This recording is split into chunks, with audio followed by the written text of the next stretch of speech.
Категория модели. Деси Савова. 17-годишната Деси Савова е сред най-сниманите лица на Ивет Фешън в последните 2 години. Червенокосата Лолита има кампания за английски мобилен оператор в Лондон, каталози и списания в Барселона и Мадрид, ангажименти в европейската модна столица Милано. Следващата й дестинация е Токио, където ще остане 2 месеца. Агенции от Ню-Йорк и Лос-Анджелис имат голям интерес към нея и през пролетта на 2017 ще направи първите си стъпки в голямата ябълка.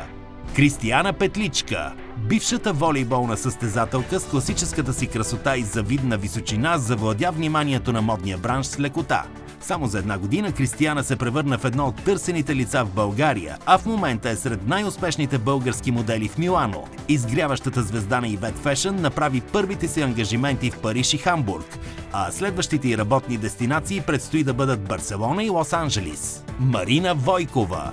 Пътят на 22-годишната Марина започва в Елин Пелин, но вече минава през титлата Мис България 2015. Преди броени дни в Грузия тя грабна и приза в международния конкурс Мис Планет 2016. Индивидуалното присъствие на светлооката красавица от Интермоделс и осигурява ангажименти в Париж, Лондон, Милано и Барселона.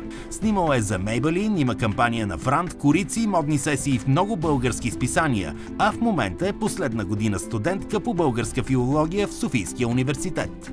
Кристина Илиева. Само за 1 година в модния бранш 19-годишната чаровница от Интермоделс работи с най-добрите модни агенции в света. Форд Париж, The Hive в Лондон, The Lab Милано.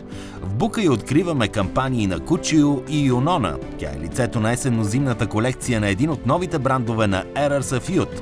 Има множество фотосесии за модни списания.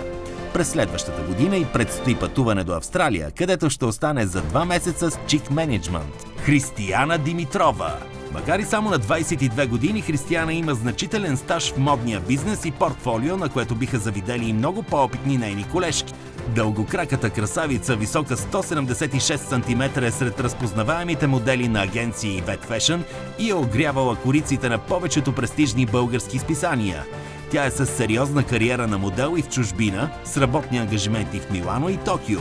В Грация сме единодушни, че успехите в професионалната й биография тепърва предстоят.